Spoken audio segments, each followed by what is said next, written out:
17 رمضان کریم کو معرکہ حق و باطل ہوا، جس کو جنگ بدر کہا جاتا ہے۔ سرکار کریم علیہ الصلاۃ والتسلیم اور آپ کے قریب 300 یا 313 صحابہ مشرکین مکہ کا تجارتی قافلہ روکنے کے لیے مدینہ منورہ سے روانہ ہوئے۔ جنگ کا ارادہ نہ تھا، مشرکین کی سازشیں روکنے کے لیے اور ان کی طرف سے مسلمانوں کو پہنچنے والے نقصانات کا سدباب کرنے کے لیے ان کا قافلہ روکنے کا پروگرام تھا۔ مشرکین تک خبر پہنچ گئی، انہوں نے جنگ کی تیاری کر لی، قافلے نے اپنا راستہ بدل لیا اور مکہ معظمہ سے ایک بڑا لشکر اس نیت کے ساتھ ترتیب دیا گیا کہ موقع اچھا ہے، اس موقع کو غنیمت جانتے ہوئے مسلمانوں کو ہمیشہ کے لیے ختم کر دیا جائے۔ 1000 سے بڑا لشکر تیار ہوا اور لشکر بھی ایسا تھا کہ ہر قسم کے ساز و سامان سے لیس تھا، بہترین سواریاں، جنگی گھوڑے اور جنگی اسلحہ، ہر چیز کی بہتات اور فراوانی تھی۔ جہاں بھی قافلہ رکتا وہاں پر کئی اونٹوں کو ذبح کیا جاتا، کھانے بنائے جاتے، شرابیں پی جاتی، عیش کا بازار گرم ہوتا، ناچنے والیاں، رجزیہ اشعار پڑھنے والیاں ساتھ تھیں۔ اس انداز سے مکہ شریف سے مشرکین کا یہ قافلہ چلتا ہوا بدر تک پہنچ گیا۔ چونکہ قافلہ پہلے پہنچا تھا اس لیے انہوں نے دیکھا کہ میدان بدر میں جو اچھا مقام ہے اس پر قبضہ کر لیا۔ وہ جگہ جہاں زمین سخت تھی، مٹی تھی اور زمین سخت تھی اور کنویں بھی تھے، وہاں پر قبضہ کر لیا، اور جو جگہ ریت والی تھی جہاں پر پاؤں رکھنا مشکل تھا اس کو چھوڑ دیا۔ سرکار کریم علیہ الصلاۃ والتسلیم ابھی دور تھے۔ حضور صلی اللہ تعالی علیہ وآلہ وسلم کا قافلہ چونکہ جنگ کی تیاری والا نہیں تھا، صورتحال یہ تھی کہ ایک اونٹ پر باری باری 3 صحابہ سفر کر رہے تھے۔ اونٹ جو بطور سواری استعمال ہو رہا تھا، کبھی ایک صحابی سفر کرتا، پھر وہ پیدل چلنا شروع ہو جاتا، پھر دوسرا سفر کرتا، پھر تیسرا سفر کرتا۔ ایک اونٹ چل رہا ہوتا تھا اور ساتھ 2 پیادے چل رہے ہوتے تھے۔ یہ حالت تھی غربت کی۔ کریم آقا صلی اللہ تعالی علیہ وآلہ وسلم کے مساوات کے قربان جائیں، حضور علیہ الصلاۃ والسلام کے پاس جو اونٹ تھا اس میں بھی حضور علیہ السلام نے حضرت علی اور حضرت زید کو شریک کیا ہوا تھا۔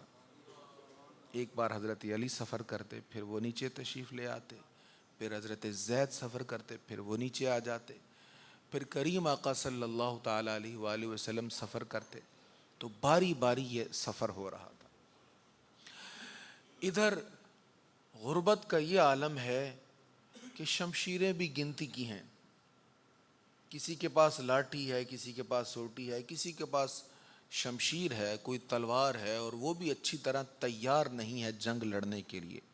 ادھر اتنا بڑا لشکر، اتنے انواع و اقسام کا سامان، اور ادھر پہننے کے لیے لباس بھی پورا نہیں ہے۔ حفیظ جلندری کے اشعار میں اکثر مزے لے کر میں پڑھتا ہوں اور احباب بھی پسند کرتے ہیں، بڑا حسین نقشہ کھینچا ہے۔ حفیظ جلندری کو بھی ایک اللہ کے ولی کی دعا تھی، بچپن میں یہ نعت پڑھا کرتے تھے، تو ایک اللہ کے ولی نے انہیں جلال پور جٹاں کے ایک بزرگ تھے، انہوں نے دعا دی تھی، حفیظ تو یہ نعتیں پڑھتا ہے نا، دوسروں کی کلام پڑھتا ہے، ایک وقت آئے گا لوگ تیرا کلام پڑھا کریں گے۔ تو وہ لکھتے ہیں، تھے ان کے پاس 2 گھوڑے 6 زرہیں 8 شمشیریں، بدلنے آئے تھے جو لوگ دنیا تقدیریں، نہ تیغ و تیر پر تکیا، نہ خنجر پر نہ بھالے پر، بھروسہ ہے تو ایک سادہ سی کالی کملی والے پر۔ یہ لشکر ساری دنیا سے انوکھا تھا، نرالا تھا، کہ اس لشکر کا افسر ایک کالی کملی والا تھا۔ حضور پر بھروسہ تھا، اسلحہ پر بھروسہ نہیں تھا۔ اور افسر کون ہے؟ اللہ کا محبوب علیہ السلام۔ آج امت مسلمہ کو دیکھو تو صحیح، کوئی کہتا نہیں جی یہ رشیا بہت اچھا ہے مسلمانوں کے ساتھ، یہ ہمارا دوست ہے۔ کوئی کہتا نہیں جی ہندوستان ہمارا دوست ہے، مسلمانوں کا خیر خواہ ہے۔ اور کوئی کہتا نہیں امریکہ مسلمانوں کا خیر خواہ ہے۔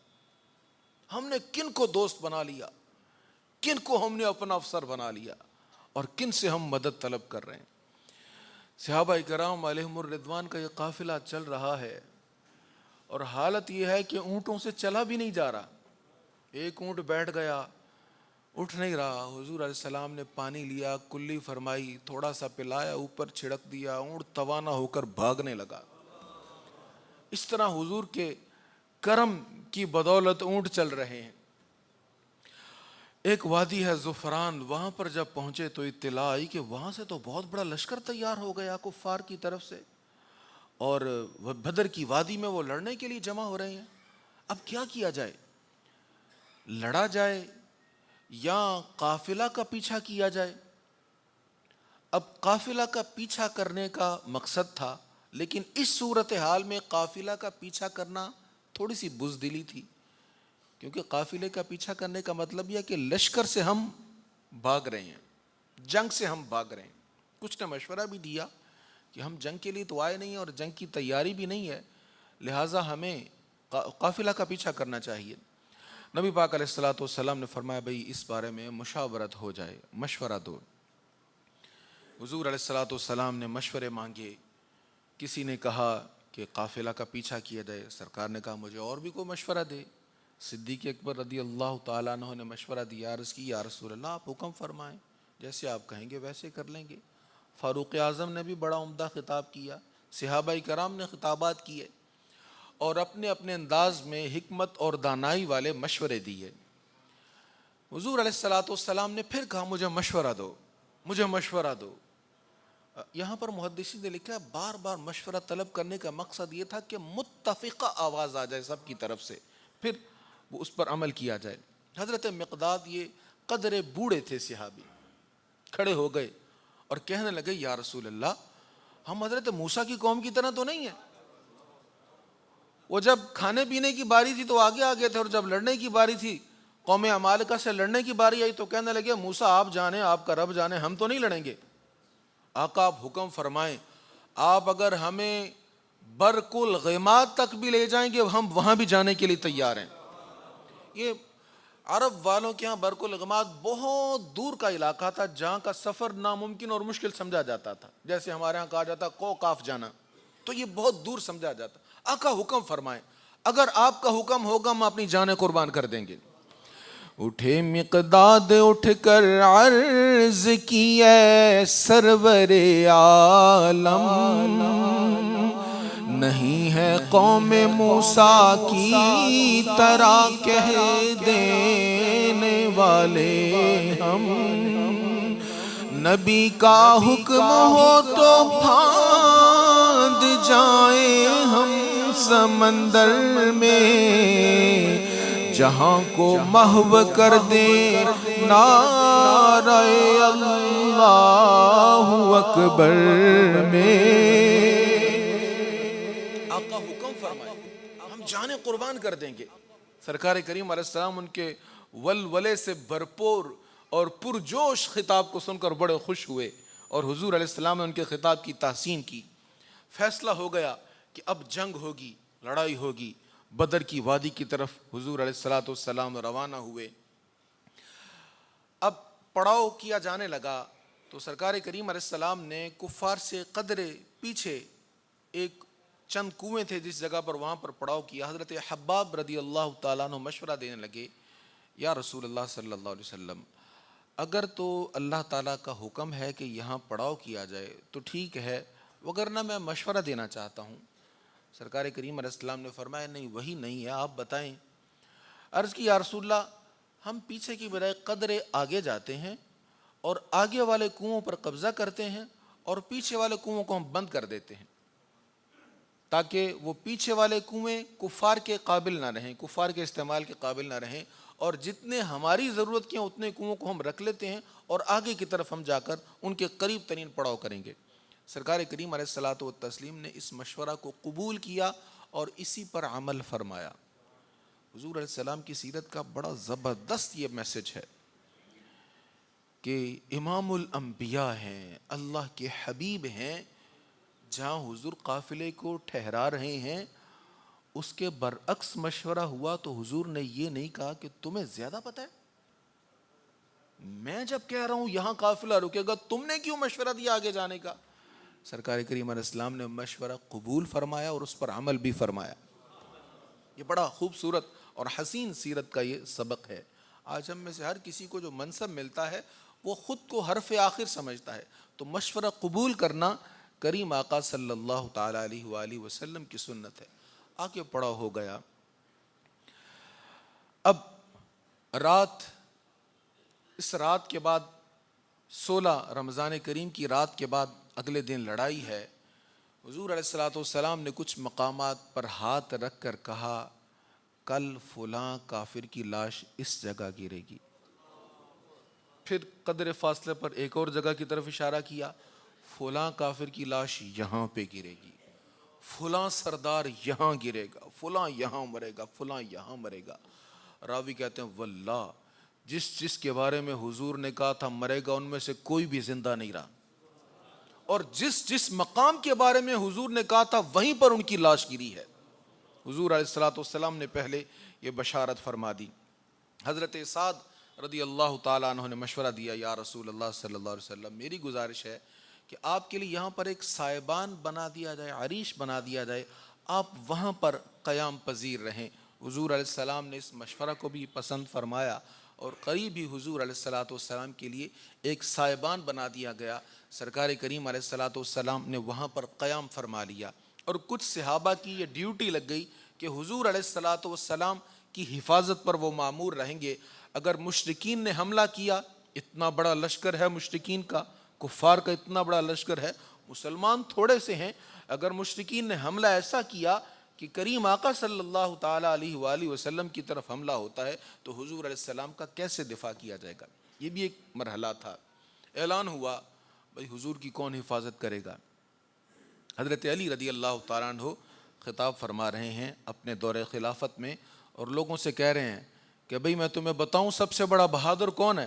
جی حضرت علی بتائیں، ہم تو آپ ہی کو سب سے بڑا بہادر سمجھتے ہیں۔ کہتے ہیں سنو، بدر کی لڑائی کے دن جب اعلان ہوا کون حضور کی حفاظت کرے گا، میں بھی خاموش تھا، سارے صحابہ خاموش تھے، کسی میں جرت نہیں تھی، اتنی ہمت نہیں تھی کہ آج کے سخت دن حضور کے جلووں کی حفاظت کرے، حضور کی ذات کی حفاظت کی ذمہ داری لے۔ حضرت علی کہتے ہیں ایسے میں تلوار میان سے نکال کر چھلانگ لگا کر جو سامنے آیا وہ ابو بکر صدیق تھے۔ کہنے لگے میں اپنے آقا کی حفاظت کروں گا۔ او لوگوں سنو، ابو بکر صدیق علی المرتضیٰ سے بھی بڑے بہادر ہیں، یہ مولا علی رضی اللہ تعالیٰ عنہ نے فرمایا۔ حضرت ابو بکر صدیق رضی اللہ تعالیٰ عنہ نے حضور علیہ الصلوۃ والسلام کی حفاظت کی ذمہ داری لی۔ کریم آقا صلی اللہ تعالیٰ علیہ وآلہ وسلم نے صف بندی فرمائی۔ اب 17 کا دن ہے، سطریں سیدھی کی جا رہی ہیں، جنگ بندی کے لیے بھی سطریں سیدھی فرمائی۔ حضور علیہ السلام نے ہر معاملہ میں ڈسپلن سکھایا۔ حضور علیہ السلام نے جب نماز پڑھنی تو نماز میں بھی ڈسپلن سکھایا، صف بالکل سیدھی کرنے کا حکم فرمایا، اور دعائیں دی صفیں سیدھی کرنے والوں کو، بشارتیں دی جو سطریں سیدھی کرتا ہے اس کے بارے میں۔ تو جنگ کے وقت بھی حضور علیہ السلام سطریں سیدھی فرمایا کرتے تھے۔ تو حضرت سواد جو تھے وہ تھوڑا سا آگے تھے، صف میں تھوڑے سے آگے تھے صحابی، تو حضور علیہ السلام نے چھڑی سے یا کسی تلوار یا نیزہ سے ان کے پیٹ پر تھوڑی سی ضرب لگائی، کہا پیچھے ہو جاؤ.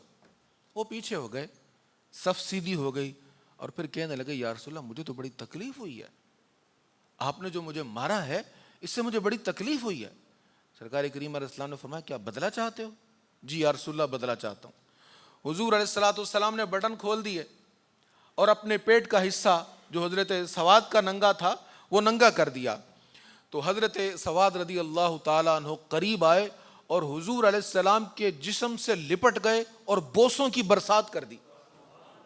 حضور علیہ السلام مسکرانے لگے، کہنے لگے یا رسول اللہ ابھی جنگ کا میدان ہے، ہو سکتا ہے جام شہادت مل جائے، تو میں چاہتا تھا آخری وقت میں آپ کے جسم کے ساتھ میرا جسم مس ہو جائے اور آپ کے جسم میں اتھر کی برکات مجھے نصیب ہو جائیں.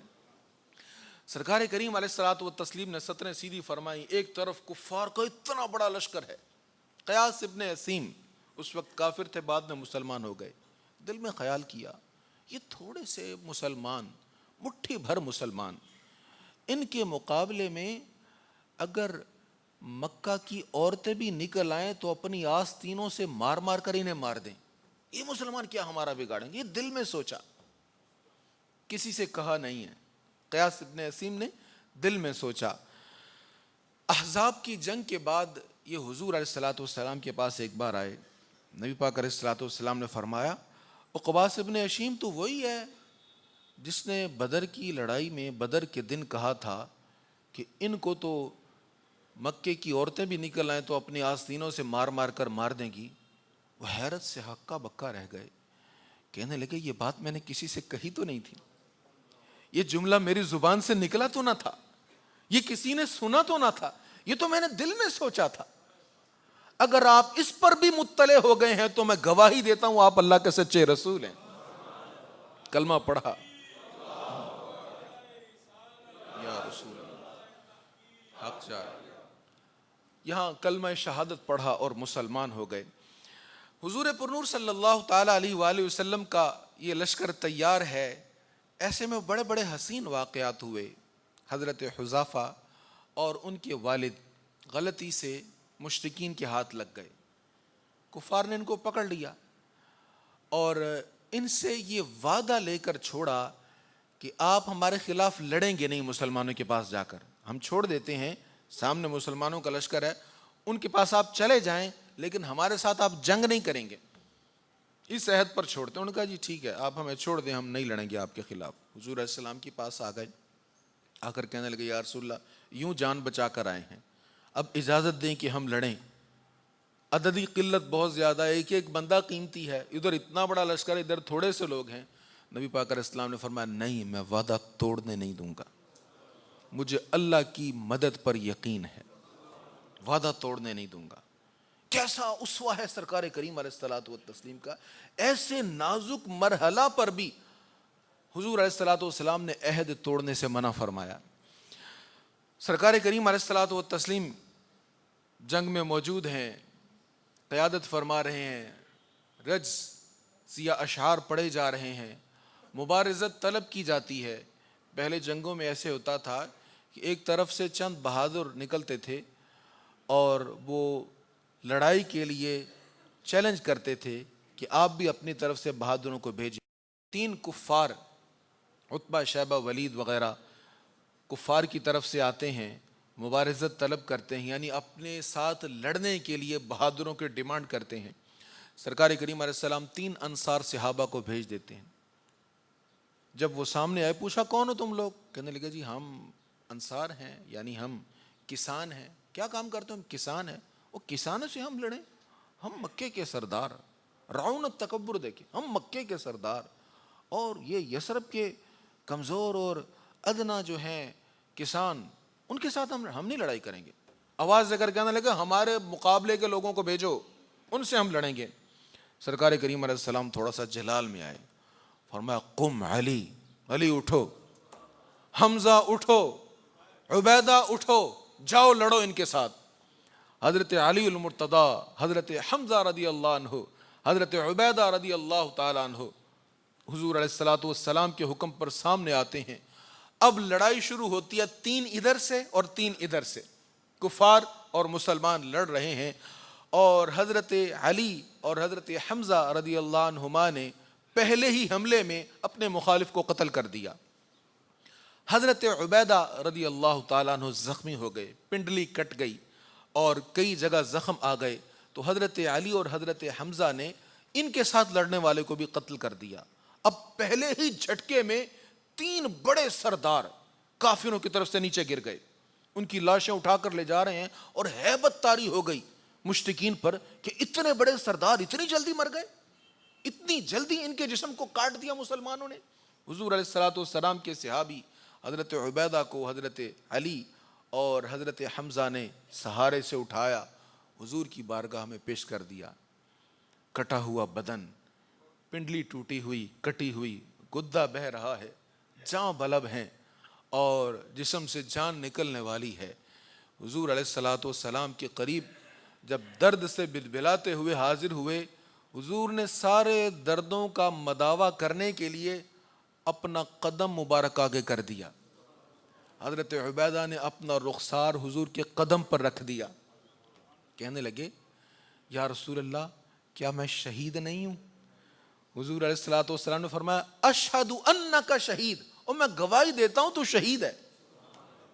پھر حضرت عبیدہ نے حضرت ابو طالب کے وہ شعر پڑھے جس میں انہوں نے کہا تھا کہ ہم کفار نے ڈیمانڈ کی نا کہ ان کو ہمارے حوالے کر دیں، تو انہوں نے کہا تھا کہ ہم ان کی خاطر اپنے بچوں کو بھی قربان کر دیں گے، اپنی ازواج کو بھی قربان کر دیں گے، اور ان کے ارد گرد حالہ بنا لیں گے اور کٹ کٹ کر مر جائیں گے، لیکن محمد کو تمہارے حوالے نہیں کریں گے۔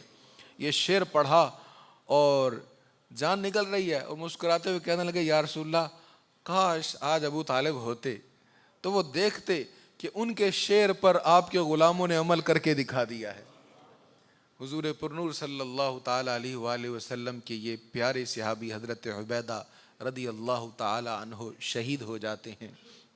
لڑائی جاری و ساری ہے، سرکار کریم علیہ الصلاۃ والتسلیم یہاں سے اٹھتے ہیں اور عریش پر تشریف لے جاتے ہیں، سائبان کے نیچے چلے جاتے ہیں۔ اب حضور علیہ السلام دعائیں مانگنے لگتے ہیں، یا اللہ اگر آج کفار غالب آ گئے، اگر آج مسلمان قتل ہو گئے تو اس زمین پر تیرا نام لینے والا کوئی نہیں رہے گا، یا اللہ یہاں شرک عام ہو جائے گا، یا اللہ تو نے جو نصرت کا وعدہ کیا ہے وہ نصرت بھیج دے، یا اللہ مسلمانوں کو ذلت و رسوائی سے بچا لے، یا حی یا قیوم، یا حی یا قیوم پڑھتے جا رہے ہیں، روتے جا رہے ہیں، حضور کی ریش مبارک پر آنسوؤں کے قطرے نمودار ہو رہے ہیں۔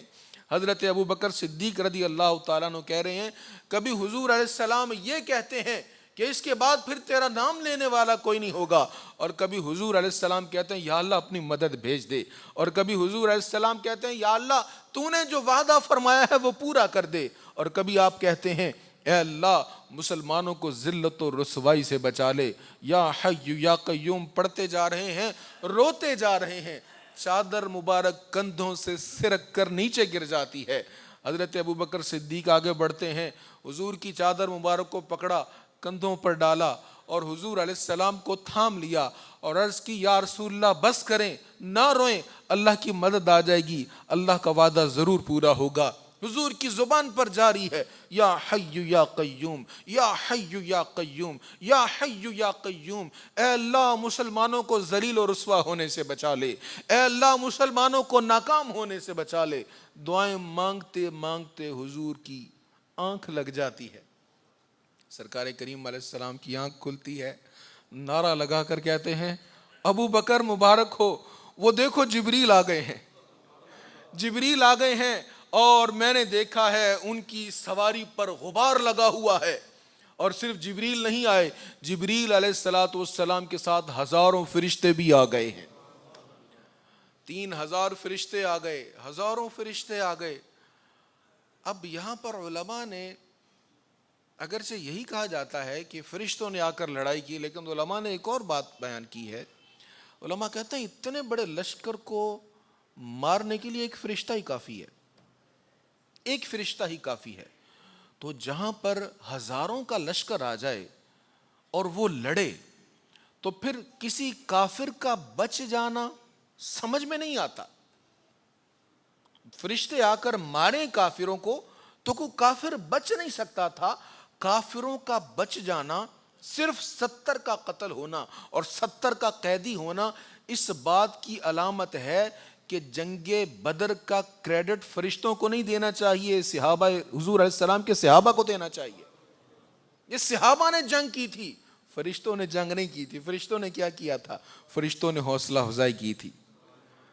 اے عمر مار، اے حمزہ مار، اے بلال مار، دیکھ امیہ جا رہا ہے پکڑ لے مارو ان کو، اے معاذ اور معوذ وہ ابو جہل ہے مارو ان کو حملے کرو.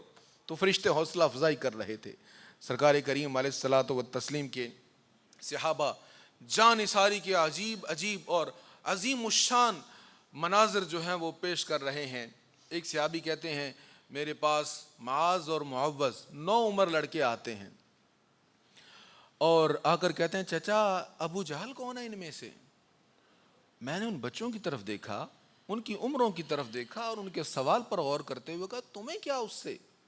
وہ تو بہت بڑا سردار ہے، بہت بڑا سورما ہے اور بہت بڑے محاصرہ میں ہوگا. نہیں بتاؤ تو صحیح وہ ہے کون، کرنا کیا تم نے؟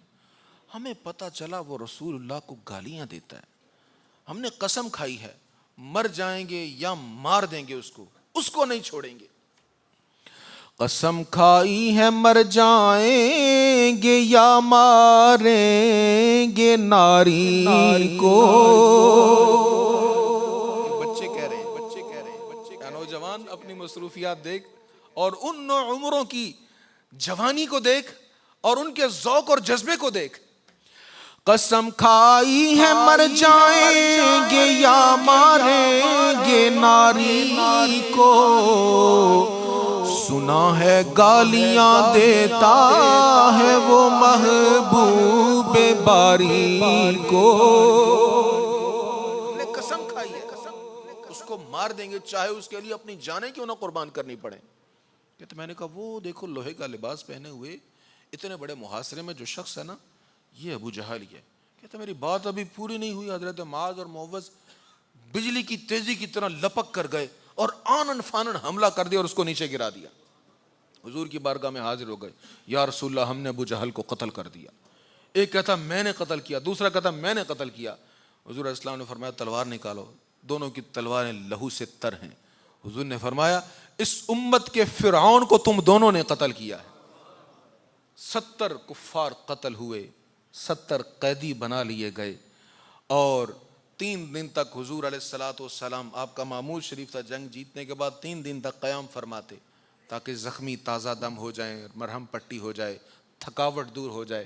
3 دن کے بعد روانہ ہونے لگے تو کفار کی لاشیں جو ایک کنویں میں پھینکی ہوئی تھی ان کے پاس حضور علیہ السلام گئے اور جا کر کہا او کافروں میں تمہیں کہتا تھا نا تمہیں کہ بات مان لو میری، اللہ کا پیغام سن لو. سنو اللہ نے جو ہم سے وعدہ کیا تھا وہ پورا ہو گیا. اب تم بتاؤ جو عذاب کا معاملہ تمہارے ساتھ ہونا تھا وہ پورا ہوا کہ نہیں ہوا؟ حضرت عمر فاروق حیرت سے حضور کی طرف دیکھنے لگے. امام بخاری نے اس حدیث کو لکھا.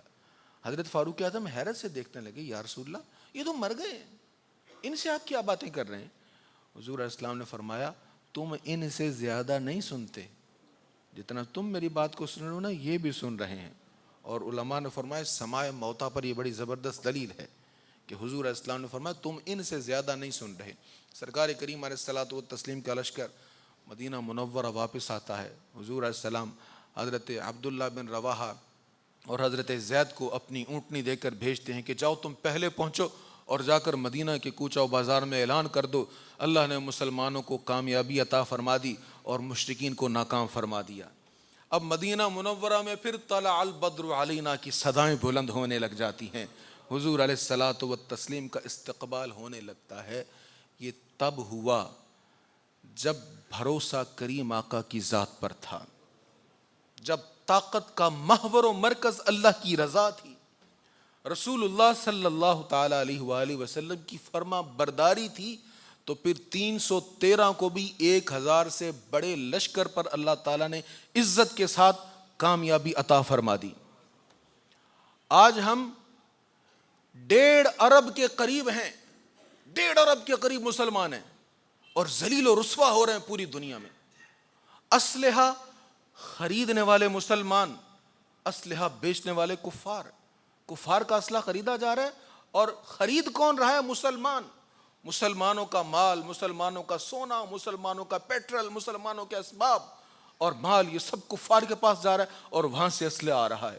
خریدنے والے مسلمان، مارنے والے مسلمان اور مرنے والا بھی مسلمان. مر بھی مسلمان ہی رہا ہے. یہ نہیں کہ ہم یہودیوں سے لڑ رہے ہیں، یہ نہیں کہ ہم عیسائیوں سے لڑ رہے ہیں.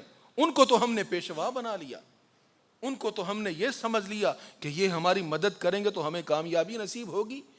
یہ دوستی کا ہاتھ، یہ شفقت کا ہاتھ ہمارے سر پر رکھیں گے تو ہم کامیاب ہو گئے. اللہ اور اس کے رسول سے بڑھ کر کسی کی مدد نہیں ہو سکتی. اللہ اور اس کے رسول سے بڑھ کر کسی کی دوستی نہیں ہو سکتی. اللہ اور اس کے رسول سے بڑھ کر کسی کی محبت کارآمد اور مفید نہیں ہو سکتی. آج یہ دور ہے کہ کہہ دیں سب اکٹھے ہو کر، سب متحد ہو کر حضور کی بارگاہ میں کہہ دیں کہ چھوڑ کے آپ کا دامن رحمت آقا ہم سے بھول ہوئی، کھو دی اپنی قدر و قیمت آقا ہم سے بھول ہوئی. دنیا کے رسوائے ہوئے ہیں، دنیا کے ٹھکرائے ہوئے ہیں، تیرے در پر آئے ہوئے ہیں. کھول دے ہم پر باب رحمت آقا ہم سے بھول ہوئی. دیکھ ہماری آنکھ مچولی، اپنا سینہ اپنی گولی، بھول گئے ہم در سے اخوت آقا ہم سے بھول ہوئی. اللہ تعالی ہمیں حضور علیہ الصلوۃ والتسلیم کی محبت میں متحد ہونے کی توفیق نصیب فرمائے. وما علی الا البلاغ.